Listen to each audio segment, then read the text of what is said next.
हाँ जी साहब, कंप्यूटर की कथा में आप सभी लोग का स्वागत है। अपना टॉपिक चल रहा है हार्डवेयर। पहला सवाल है कि कौन सी ड्राइव प्लेटर नामक वृत्ताकार डिस्क की श्रृंखला से बनी है। देखो यार, खुद सोचो, जो आपकी हार्ड डिस्क होती है, हार्ड डिस्क ड्राइव, ये गोल गोल होती है। अगर आपने देखी होगी तो आपको पता भी होगा, यानी वृत्ताकार होती है। और जो बनी होती है वो प्लेटर से बनी होती है। प्लेटर नामक वृत्ताकार डिस्क से बनी होती है। तो ये जो आंसर हुआ इसका वो हुआ hard disk drive. Hard disk drive किससे बन के मिलेगी, वो किससे मिलके बनेगी? प्लेटर नामक वृत्ताकार श्रृंखला से। किससे? प्लेटर। क्या चीज़?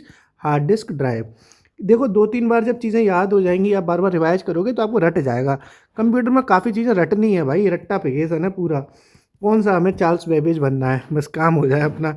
अगला सवाल आपकी स्क्रीन के ऊपर ये रहा कि रैम के बारे में क्या सही नहीं है। तो देखो, आपको सीधे सीधे आंसर निकालना है। और आप सभी जानते हो कि जो रैम होती है वो कैसी होती है? वो होती है अस्थाई मेमोरी।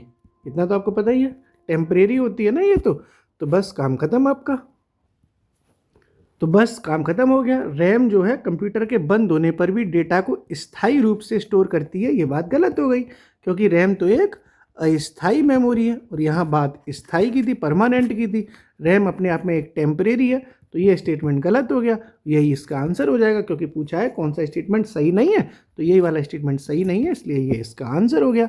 रैम जो है वो कैसी होती है? एक टेम्परेरी मेमोरी है, अस्थाई मेमोरी है। इतनी बात तो आपको अब तक सीख ही गए होंगे कि रैम जो है वो टेम्परेरी मेमोरी होती है। और टेम्परेरी मतलब वोलाटाइल। वोलाटाइल को कहते हैं टेम्परेरी, यानी कि टेम्परेरी, अस्थाई। अगला सवाल आपकी स्क्रीन के ऊपर ये रहा। कहाँ गया 47 48 ये आ गया, ये गया। कौन सा स्टोरेज माध्यम सबसे तेज और महंगा है? देखो, कैश आपने सुना है, कैश। कैश मतलब पैसा, और पैसे की तो वैल्यू है। कई पैसा जो है महंगा होता है। पैसा ही पैसा है भाई साहब। जिस पे पैसा ही पैसा होगा वो महंगा आदमी बन जाएगा। कैश जिस पे ज़्यादा, वो महंगा आदमी, वही आदमी तेज हो जाएगा सबसे। तो कैश मेमोरी होती है वो सबसे तेज होती है, सबसे महंगी होती है। ओके साहब, कैश आंसर हो गया इसका।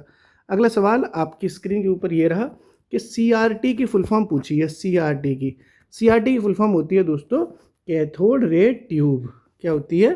Cathode ray tube. CRT, cathode ray tube, cathode ray tube, cathode ray tube. Okay, अगला सवाल। और इसका जो आविष्कार किया था CRT का, यानी कैथोड रे ट्यूब के आविष्कारक पूछे जाए कि आविष्कार किसने किया, तो उसका नाम भी मैं आपको साथ में लिखवा दे रहा हूँ। उनका नाम है कार्ल फर्दिनंद।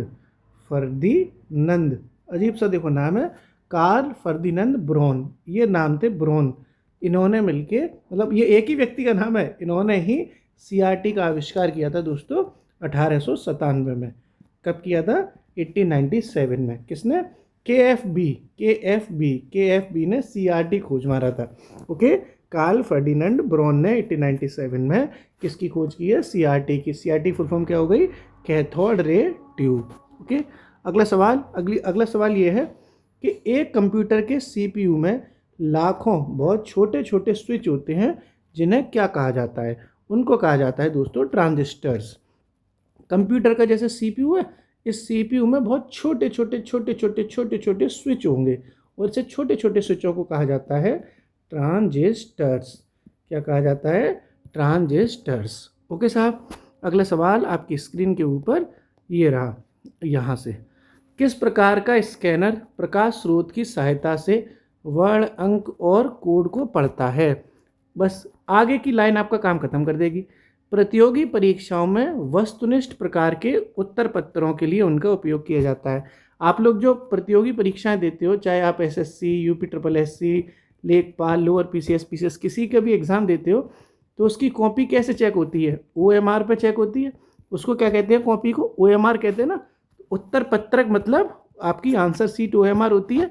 तो ये आंसर हो जाएगा इसका OMR, ऑप्टिकल मार्क रिकॉग्नाइजेशन। ये OMR इसका आंसर हो गया सीधे सीधे। कि प्रतियोगी परीक्षाओं के लिए जो उत्तर पत्रक इस्तेमाल किए जाते हैं उसको क्या कहते हैं? OMR, यानी ऑप्टिकल मार्क रिकॉग्नाइजेशन। OMR की फुल फॉर्म भी आ सकती है, ऑप्टिकल मार्क रिकॉग्नाइजेशन। ओके साहब, अगला सवाल आपकी स्क्रीन के ऊपर ये रहा। अगला सवाल ये है दोस्तों कि निम्नलिखित में से किस उपकरण का प्रयोग किसी पेन या अन्य उपकरण से एक कागज के टुकड़े की सतह पर यांत्रिक गति द्वारा अत्यंत बड़े बड़े आरेख या जटिल लाइन आर्ट को प्रिंट करने के लिए किया जाता है। क्वेश्चन इतना खतरनाक लगता है देखने में, ऐसा लगता है निकल गई, हो गया काम। लेकिन आप देखो सीधे सीधे ये पूछा गया है भाई कि हमें अगर वेरी वेरी लार्ज ड्राइंग्स बनानी है, ड्राइंग अगर हमें कंप्यूटर पे बनानी है तो हम किस डिवाइस का इस्तेमाल करते हैं। और ये बहुत सिंपल चीज़ है कि ड्राइंग्स अगर हमें बनानी होती हैं तो हम प्लॉटर का इस्तेमाल करते हैं। किसका? प्लॉटर का। ये तो आपको पता होगा, कंप्यूटर की बेसिक चीज़ें हैं। तो इसका आंसर हो जाएगा सीधे सीधे प्लॉटर। प्लॉटर एक डिवाइस है जिससे हम बड़े बड़े डिज़ाइन बनाते हैं। क्या बनाते हैं? डिज़ाइन। डिज़ाइन बनाने में प्लॉटर का प्रयोग किया जाता है। और ये जो प्लॉटर है, इसका जो विकास किया था प्लॉटर का, उस किस व्यक्ति ने किया था? उस व्यक्ति का नाम था दोस्तों Remington Rand. Double R, R R के नाम से उसे लोग फेमस था वो, रेमिंगटन। मैं लिख दे रहा हूँ, रेमिंगटन रैंड ने प्लॉटर की खोज की थी। इसे आर आर कह देते थे, डबल आर या टू आर कुछ भी कह लो। तो ये रेमिंगटन रैंड थे जिन्होंने प्लॉटर को आविष्कार किया था। और प्लॉटर का काम होता है क्या बनाना? डिज़ाइन बनाना। ठीक है साहब, ये भी आपको समझ में आ गया होगा। अगला सवाल आपकी स्क्रीन के ऊपर ये रहा।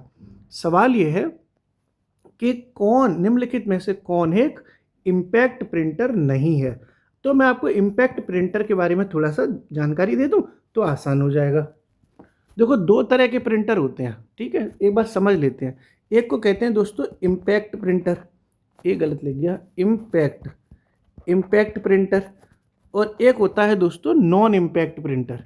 एक होता है इम्पैक्ट और एक होता है नॉन इम्पैक्ट प्रिंटर। दोनों में अंतर समझ लो। इम्पैक्ट जो प्रिंटर है उसमें क्या करते हैं, जो हमारा कागज़ है, कागज़ के साथ स्याही जो है मिक्स होती है, कागज़ और स्याही का मिलन होता है और प्रिंट निकल के आ जाता है। इसके एग्जाम्पल्स की बात की जाए कि किस किस तरह के प्रिंटर इम्पैक्ट प्रिंटर होते हैं, तो मैं आपको एग्जाम्पल बता रहा हूँ। एक होता है दोस्तों डॉट मैट्रिक्स। क्या? Dot matrix printer. ये एक कैसा हो गया? इम्पैक्ट प्रिंटर हो गया। इसी के साथ में डेजी व्हील प्रिंटर, ये भी जो है कैसा प्रिंटर है? इम्पैक्ट प्रिंटर है। और दोस्तों लाइन प्रिंटर, कौन सा? Line printer. ये भी अपने आप में कैसा है? ये भी अपने आप में इम्पैक्ट प्रिंटर है। ड्रम प्रिंटर, कौन सा? Drum printer. ये भी अपने आप में कैसा है? एक, ये भी इम्पैक्ट प्रिंटर है। यानी इम्पैक्ट प्रिंटर वो प्रिंटर होता है जिसमें कागज़ और स्याही को मिला के प्रिंट निकाला जाता है। नॉन इम्पैक्ट प्रिंटर वो होते हैं जिसमें स्याही का इस्तेमाल नहीं होता। नॉन मतलब इंक का इस्तेमाल कागज़ के साथ नहीं होगा। तो पेपर जो है इंक से क्या होता है? संपर्क इसका नहीं होता, संपर्क नहीं। पेपर और इंक यानी स्याही का कोई संपर्क नहीं होता। अगर बात एग्जाम्पल्स की जाए, इस तरह से कौन से एग्जाम्पल हैं, तो देखो एक होता है इंकजेट प्रिंटर जो है नॉन इम्पैक्ट प्रिंटर है। लेजर प्रिंटर भी कैसा है? नॉन इम्पैक्ट प्रिंटर है। और थर्मल प्रिंटर भी नॉन इम्पैक्ट प्रिंटर है। तो ये आपको बेसिक मैंने बातें बता दी। तो अब आपके लिए चीज़ें आसान हो जाएंगी। अब क्वेश्चन आपको आसान हो गया, कौन एक इम्पैक्ट प्रिंटर नहीं है? तो यानी कि नहीं है। और इम्पैक्ट मैंने आपको बता दी है कि जो कागज़ और स्याही के संपर्क वाले होते हैं वो इम्पैक्ट होते हैं। तो dot matrix, Daisy wheel, line और ड्रम प्रिंटर इम्पैक्ट प्रिंटर होते हैं। तो ड्रम देखो यानी ये भी है, डॉट मैट्रिक्स यानी ये भी है, डेजी व्हील यानी ये भी है। इंकजेट प्रिंटर इम्पैक्ट प्रिंटर नहीं होता। इंकजेट नहीं होता क्योंकि इंकजेट कैसा होता है? इंकजेट होता है नॉन इम्पैक्ट। लिखा है ना आपके सामने, इंकजेट कैसा होता है? Non impact. तो ये इसका आंसर हो गया। आपको पूरी बात भी समझ में आ गई होगी अच्छे से कि क्या होता है इम्पैक्ट और क्या होता है नॉन इम्पैक्ट। अगला सवाल आपकी स्क्रीन के ऊपर ये रहा। SSD एक प्रकार का सेकेंडरी स्टोरेज डिवाइस है। इसका पूर्ण रूप क्या है? फुल फॉर्म पूछी है SSD की, और ये तो कई बार अपन कर चुके हैं। SSD की फुल फॉर्म होती है सॉलिड स्टेट ड्राइव। SSD की फुल फॉर्म कई बार आ चुकी है अब तो, सॉलिड स्टेट ड्राइव। ये सीधे सीधे इसका आंसर हो गया। अगला सवाल, प्रोसेसर के निम्नलिखित में से किस भाग में कंप्यूटर द्वारा आवश्यक सभी ऑपरेशन करने के लिए आवश्यक हार्डवेयर होता है। यानी पूरा कंप्यूटर जो हमारा है उसके कौन से भाग में ऑपरेशन करने के लिए सभी आवश्यक हार्डवेयर जो है मिल जाएंगे। ऑपरेशन करने के लिए आवश्यक हार्डवेयर कंप्यूटर के किस भाग में होगा, ये पूछा गया है साहब। और हमेशा याद रखना है, ऑपरेशन अगर करने हैं तो एक ही चीज़ इस्तेमाल होगी, उसको कहते हैं दोस्तों डेटा पाथ। डेटा पाथ जैसे ऑपरेशन कौन करता है? डॉक्टर करते हैं, ठीक है। डॉक्टर करते हैं कि नहीं करते? ऑपरेशन डॉक्टर करते हैं, तो डी से होता है डॉक्टर और डी से हो गया आपका डेटा पाथ। ऐसे थोड़ा दिमाग लगा के ट्रिक से चीज़ें याद हो जाती हैं। ऑपरेशन करना था, ऑपरेशन करते हैं डी से डॉक्टर साहब, यहाँ कंप्यूटर में डी से डेटा पाथ हो जाएगा, सीधे सीधे इसका आंसर। ओके, डेटा पाथ क्या करता है? ऑपरेशंस करने के लिए आवश्यक हार्डवेयर का इस्तेमाल करता है डेटा पाथ। अगला सवाल आपकी स्क्रीन के ऊपर ये रहा, एसएसडी के बारे में निम्नलिखित में से कौन सा कथन सही है? सत्य कथन पूछा है। हम लोग एसएसडी कितनी बार पढ़ चुके हैं? कई बार पढ़ चुके हैं ना, एसएसडी, एचडीडी, सारी चीज़ें पढ़ चुके हैं। फिर से मैं आपको थोड़ा सा रिवाइज करा देता हूँ एसएसडी के बारे में। एसएसडी की फुल फॉर्म हो जाती है, अभी बताया था, सॉलिड स्टेट ड्राइव। ये दोस्तों कैसी होती है? ये एक तेज मेमोरी है। ये एक तेज मेमोरी है। पहले चलती थी एचडीडी, हार्ड डिस्क ड्राइव, ये ख़त्म हो गई, इसके बाद नई आई एसडीडी, तो सॉलिड डिस्क ड्राइव। ठीक साहब, सॉरी एसएसडी मतलब सॉलिड स्टेट ड्राइव। तो पुराने ज़माने में चलती थी एचडीडी जो स्लो थी, अब एसएसडी आ गई है जो कि तेज है।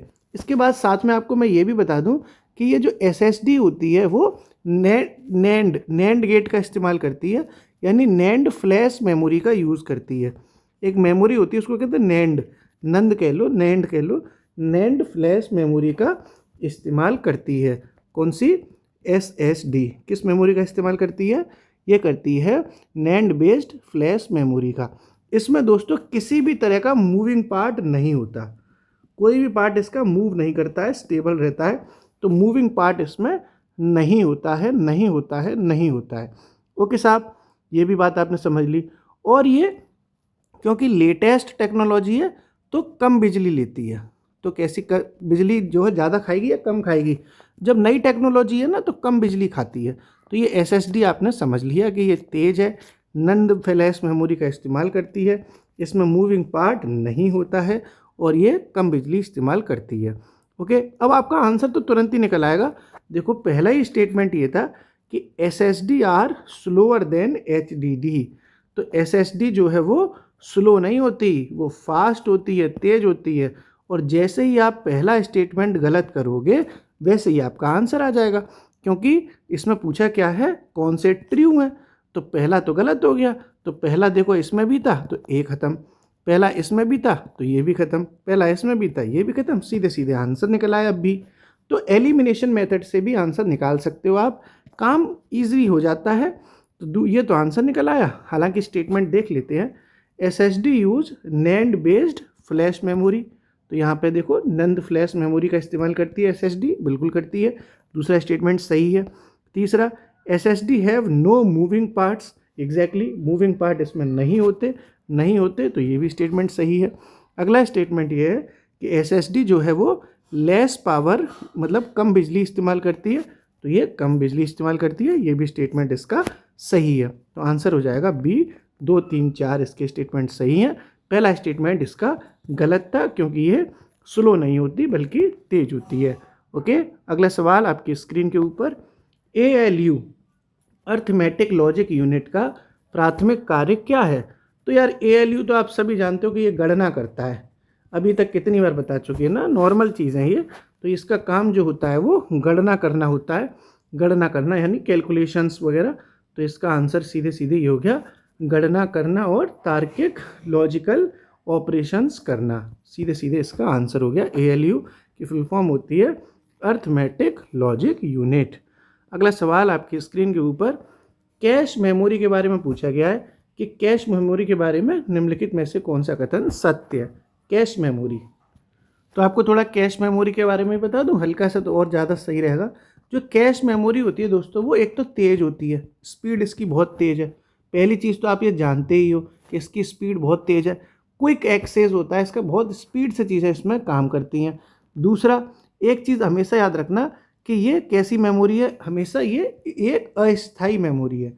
अस्थाई का मतलब हो गया टेम्परेरी, यानी वोलाटाइल मेमोरी है। वोलाटाइल टेम्परेरी है, परमानेंट नहीं होता, ये टेम्परेरी होती है ना। कैश, आपके पास जो कैश है वो सब टेम्परेरी है भाई, आज पैसा है कल पैसा नहीं है।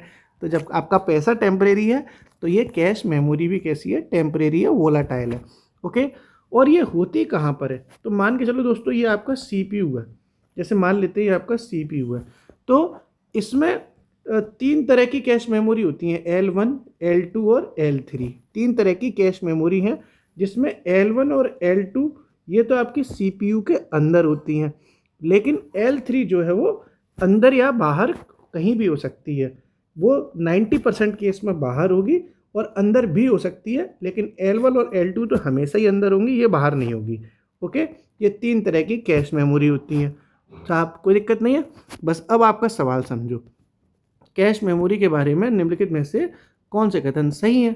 तो पहला स्टेटमेंट है cache memory is faster than RAM. तो भाई फास्टर तो है ही, तेज है सबसे, तो ये पहला स्टेटमेंट तो इसका सीधे सीधे सही हो गया। दूसरा लिखा है कि जो कैश मेमोरी होती है वो कैसे क्विक एक्सेस करती है, तेज करती है, तेजी से होती है, तो ये तेज भी सही है, तो दूसरा स्टेटमेंट भी इसका सही हो गया। तीसरा स्टेटमेंट लिखा है कि cache memory can only be located outside the CPU।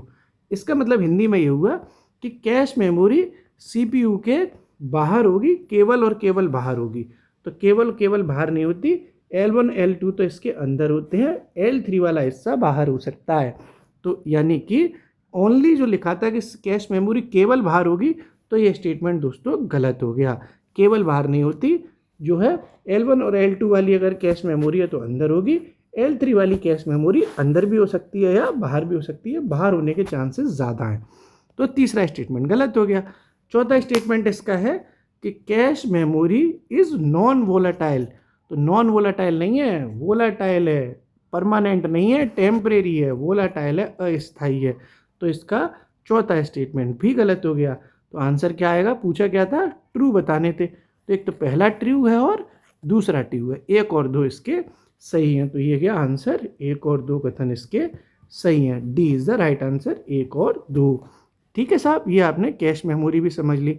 अगला सवाल आपकी स्क्रीन के ऊपर ये रहा कि अंकगणितीय संचालन और तार्किक संचालन किसके द्वारा होता है। तो अभी आपको पता है गणना करने के लिए क्या चाहिए, ठीक है, अर्थमेटिक ऑपरेशंस करने हैं, तो सीधे सीधे हमें ALU चाहिए, अर्थमेटिक लॉजिक यूनिट चाहिए। तो इसका आंसर क्या हो जाएगा, ALU, arithmetic logic unit. Simple सवाल था ये, तो बिल्कुल इजी सवाल था। अगला सवाल है आपकी स्क्रीन के ऊपर, PCI का मतलब क्या है। फुल फॉर्म पूछिए PCI की, और PCI की फुल फॉर्म होती है दोस्तों peripheral component interconnect. Peripheral component interconnect, थोड़ा सा कठिन है इसकी फुल फॉर्म, 1-2 बार करोगे तो याद हो जाएगा। Peripheral component interconnect, peripheral component interconnect, ये आपकी फुल फॉर्म हो गई PCI की। ठीक है, तो इस तरीके से दोस्तों आज के अपने क्लास के सवाल रहे। अगली क्लास में ये जो हार्डवेयर वाला टॉपिक है वो कंप्लीट हो जाएगा। ये बड़ा टॉपिक था, कुछ सवाल इसके और हैं, धीरे धीरे अपन ये भी कर लेंगे। अब आप कमेंट सेक्शन में बताओ दोस्तों कि कंप्यूटर के सेक्टर में APK की फुल फॉर्म क्या होती है। सॉरी, APK बहुत इंपॉर्टेंट है, UPSSC के एग्जाम में पूछी भी गई है एक बार। कंप्यूटर के सेक्टर में, कंप्यूटर की दुनिया में APK का फुल फॉर्म बताइए कमेंट सेक्शन में। और इस क्लास को आप बार बार रिवाइज करेंगे तो आपको चीज़ें याद हो जाएंगी। हंसते रहिए, पढ़ते रहिए, मुस्कुराते रहिए। शुक्रिया।